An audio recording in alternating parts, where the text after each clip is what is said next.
সূরা তাওবার 5 নম্বর আয়াত। এই আয়াতটা খুবই মারাত্মক, শুনেন। এই আয়াতটা আবার পুলিশ টুলিশ থাকলে তর্জমা করা যাবে না, বুঝছেন? কারণ এই আয়াতটাকে অনেকেই বলে সন্ত্রাসী আয়াত। সন্ত্রাসী আয়াত দেখেন, তর্জমা করলে সব তো দৌড় দিবেন। এখানে হুজুর কি বলছে একটু শুনুন।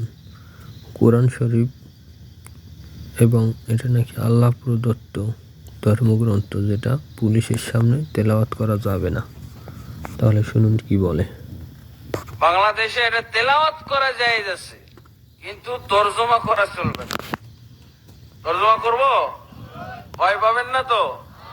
আচ্ছা, আলহামদুলিল্লাহ।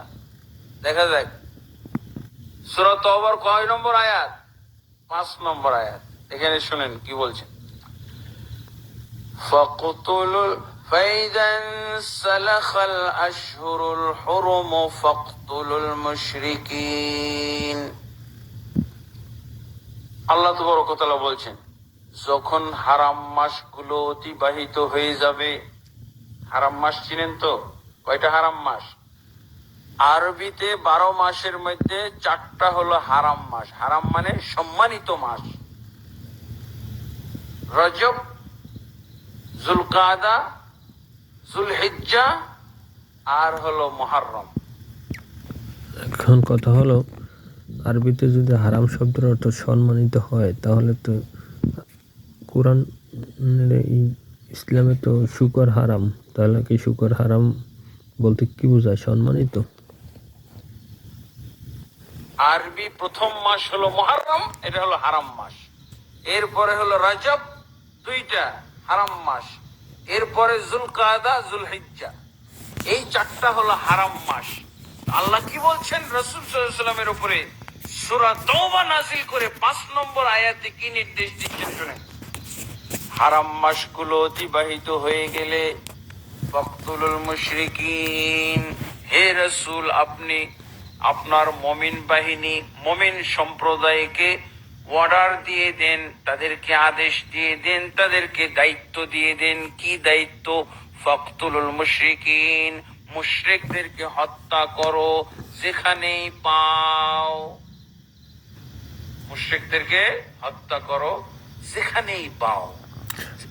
কথা হলো, মুশরিকদের কেন হত্যা করতে হবে? তাদের অপরাধ কি? দ্বিতীয় কথা হলো, তারা যদি হত্যা করতেই হয় তাদেরকে, আল্লাহ তো নিজেই গজব দিয়ে মেরে ফেলতে পারে। মানুষদেরকে কেন হত্যা করতে বলতে হবে? এখানে পাও বলতে কোন কোন জায়গা বাদ আর কোন কোন জায়গা বাদ না বলেন তো? যেখানেই পাও, আল্লাহ কি বলছেন? যেখানেই পাও মুশরিকদেরকে হত্যা করো। বাংলাদেশে পাও, ইন্ডিয়ায় পাও, মায়ানমারে পাও, আমেরিকায় পাও, ইউরোপে পাও, তাই না?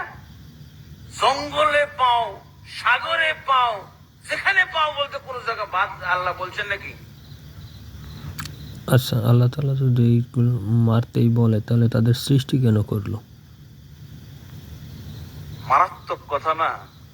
হ্যাঁ, মুশরিকদেরকে হত্যা করো যেখানেই পাও। তারপরে দেখেন কি বলছেন। আপনাদের দেশের কোরআনও আছে, এখানে কোরআন আছে কোন? হাইসু ওয়াজাদতুমুহুম, সেখানেই পাও। তারপরে আরো কি বলছে? হত্যার আগে আরো তো কিছু কাজ, হত্যার আগে কিছু কাজ করতে হবে না? ওই লোকটাকে তো আপনার গ্রেফতার করতে হবে, বন্দী করতে হবে। এই জন্য আল্লাহ এটাও বলছেন, খুযুহুম, তাদেরকে পাকড়াও করো, তাদেরকে গ্রেফতার করো। খুযুহুম ওয়াহসুরুহুম, তাদেরকে অবরোধ করো, অবরুদ্ধ করো, ঘেরাও করো চতুর্দিক থেকে। তারপরে ওয়াকুদু লাহুম কুল্লা মারসাদ, মুশরিকরা যেই রাস্তাঘাট ব্যবহার করে সেই রাস্তাঘাটে বসে থাকো। ধরতে হবে না এই রাস্তা দিয়ে মনে কোনো মুশরিক চলাচল করতে পারে, এই নদীর ঘাটে কোনো মুশরিক চলাচল করতে পারে, এই জন্য রাস্তা এবং ঘাটে ওত পেতে বসে থাকো। কিসের জন্য? ওই মুশরিক ধরার জন্য। তারপরে কি বলছেন আল্লাহ? এটা সন্ত্রাসী আয়াত না? হ্যাঁ, মারাত্মক কথা। এই জন্য তো তর্জমা করতে আগে ডানে বামে পুলিশ দেখতে হয়। হ্যাঁ, তো তারপরে কি বলছেন? হুজুর নিজেই এটা স্বীকার করছে যে কোরআনে একটা সন্ত্রাসী আয়াত এবং আছে এবং সন্ত্রাসী কিতাব। ফাইন তাবু, তবে যদি তারা তওবা করে,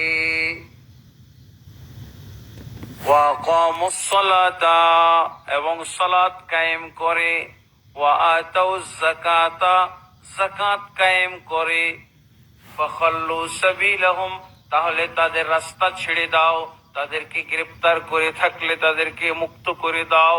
তাদের এখন কথা হলো, মুশরিকরা যদি এই সালাত কায়েম করা বা জাকাত দেয় তাহলে তো তারা ইসলাম গ্রহণ করা হয়। যদি ইসলাম গ্রহণ করে তবে তাদেরকে মুক্ত করে দাও, না হলে তাদেরকে মেরে ফেলার নির্দেশ দিয়েছে। আমার কথা হলো, আল্লাহ তাআলা তো মুশরিকদের বা মুসলিমদেরকে ইসলাম হিসেবেই জন্ম দিতে পারতো, তাহলে তাদের অপরাধটা কোথায়?